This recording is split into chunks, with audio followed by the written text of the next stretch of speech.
I will never forget the day my father pulled me aside after I told him I was getting married. The house was warm and filled with soft afternoon light, but the look on his face made everything suddenly feel cold. "Zoe," he said quietly, his voice wavering with worry, "are you absolutely sure about marrying this man, Peter? I know you're in love, sweetheart, but I don't think he's the right match for you." I frowned. "Why would you say that, Dad? He loves me, he respects me. I don't care if our financial backgrounds are different." "It's not about money," he insisted gently. "You know I started with nothing. I would never judge a man for being poor, but there is something off about Peter. And Julia, she's no better." I felt my stomach tighten. "What do you mean? What did they do?" He sighed heavily, as if the truth itself weighed him down. "Call it a father's instinct. That man doesn't love you the way you think he does. Yes, he gives you affection, but he's too focused on your wealth." I overheard him bragging to his friends that he bagged the rich brat. Julia laughed along and agreed.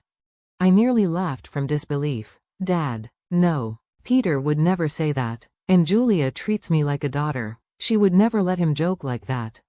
If only I knew how wrong I was. If only I had listened. But I was a girl drowning in grief and desperately clinging to anything that felt like love. My mother had died 2 years before my wedding. My father was slowly losing a battle with illness. I was lonely, exhausted, and craving stability. Peter and Julia offered me attention, warmth, and a future that I foolishly believed in.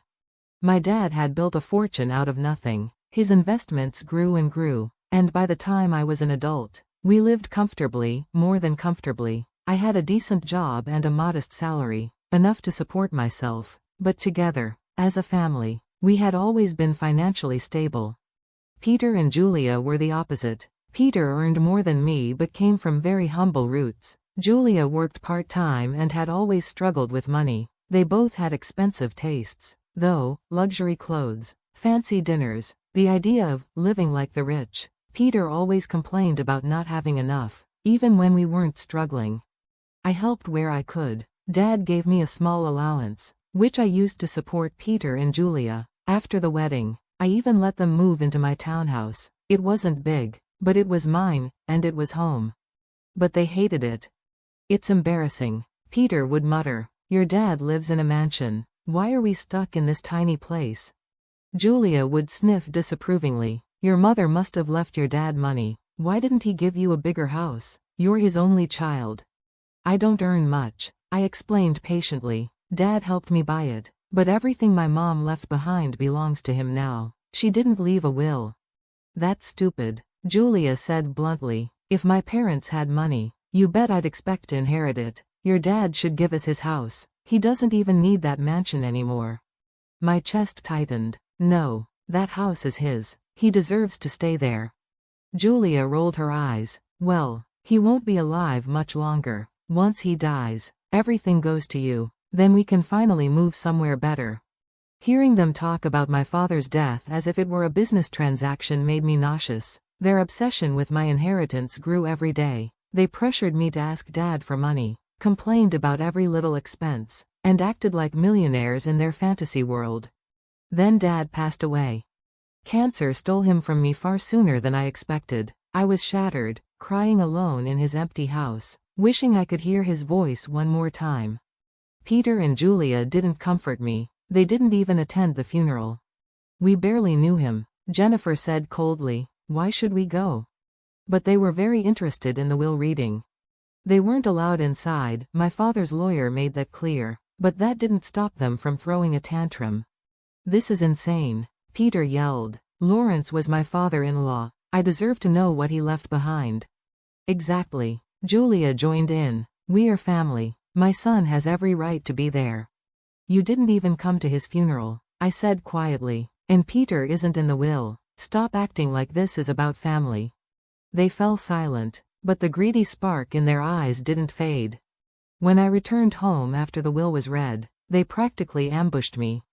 "So," Peter asked casually, though his voice shook with excitement, "how much did you get?" I swallowed hard. "Nothing." Their faces froze. "What?" Julia shrieked. "Nothing? Lawrence was rich." "Why would your parents leave you nothing?" Peter demanded. "I don't believe you." Check my account if you want, I said tiredly. Nothing is coming. Everything went to charity. They were furious. Not sad. Not confused. Furious. Peter stopped touching me. Stopped talking to me except to nag. He monitored my bank account like a hawk. After a month of nothing changing, I finally showed them the bank statements. See? I'm telling the truth.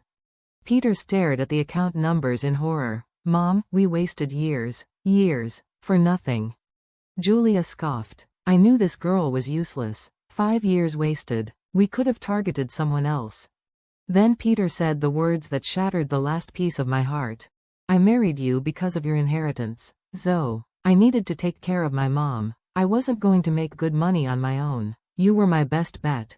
I stared at him, numb. So everything, the love, the promises, the affection, it was all fake? Yes, he said coldly. This relationship was supposed to be an investment.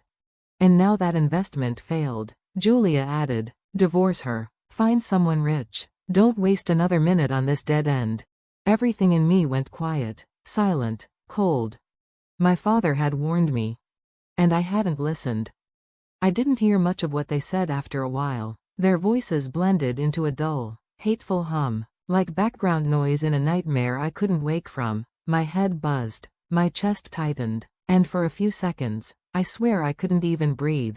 Everything inside me was collapsing. 5 years of my life, 5 years of love I thought was real, 5 years of believing I had found my safe place while my parents slowly left the world. All of it had been nothing but a performance, a scheme, a trap. I stood there, watching their lips move as they insulted me, mocked my financial state, and talked about my worth like I was some failed investment. A part of me wanted to break down screaming. I wanted to throw things. I wanted to ask them why, over and over again, even though I already knew the answer. But I didn't do any of that. Instead, I felt something inside me snap, not emotionally, but in a strangely calm, razor-sharp way. A clarity I hadn't felt in months settled over me. I took a deep breath and said, in the most steady voice I could muster, all right then, Peter, if a divorce is what you want, you'll get it. I've never denied you anything. Why should I start now? At least I can give you this one last favor. So how about a mutual divorce? It'll save both of us a lot of money. And judging by your situation, you don't have much money to spare. Peter blinked, surprised by how quietly I accepted it. Julia jumped in immediately, her tone dripping with venom. And don't even think about alimony, she warned. We'll fight you to the ground before you squeeze anything out of my son. Keep whatever dignity you have left and agree to the mutual divorce. It's better for you. Relax, Julia, I replied, forcing a small smile. I don't have money to waste anyway. So here's my offer. I'll sign the mutual divorce. But you two have to agree that neither of us will share any assets, now or in the future. Peter smirked, thinking he had won. Fine by me. You don't have much, and neither do I. Forget alimony, I'll sign whatever you want. We spent an hour ironing out details. Julia kept giving me smug looks, proud of how easy I was making things. Peter seemed relieved, as though he had finally gotten rid of a burden. They had no idea how wrong they were. Because what they didn't know was that I had cried every day on my way to work, every day on the way home. I used to sit in my car, hidden in the office parking lot, tears pouring down my cheeks, unable to breathe at the thought of going home to the people who pretended to love me only when money was involved. Peter never noticed. He didn't care why I left early or came home late. Julia didn't even look at me anymore. In their eyes, I had lost my value. But their cruelty only strengthened my resolve. I told Peter and Julia to move out of my house before the divorce finalized. They happily agreed, believing they were moving on from a poor woman who couldn't provide them access to luxury. They rented a small place in my neighborhood and settled there, waiting for everything to be over. Peter even bragged to friends that he was finally freeing himself. I kept quiet. I let them think they were winning. They didn't know that I was waiting too. And when the divorce was finalized, the truth hit them like a meteor. I visited their small rented house one last time to return my engagement and wedding rings. Peter opened the door, looking annoyed until he saw the rings in my palm. I wanted to give these back, I said calmly. This marriage only brought pain. I don't want any reminders. Peter scoffed. Are you sure? You might need the money these days. Julia laughed harshly. Right? You probably want to pawn those cheap rings for cash. Be grateful. My son is generous enough to let you keep them. You'll need the money when your mediocre job fails. I tilted my head and smiled. Why would I need to sell anything for money, Julia? Julia rolled her eyes. Don't pretend you're not embarrassed. Your parents left you nothing. They obviously had bad financial habits and ruined your life. That was it. I couldn't hold back anymore. I burst out laughing, loud, uncontrollable laughter that echoed across the walls. Julia's face twisted in confusion and irritation. What the hell is so funny? She snapped. It's funny, I said between breaths, that you think I'm destitute, and even funnier that you think my parents lost their wealth.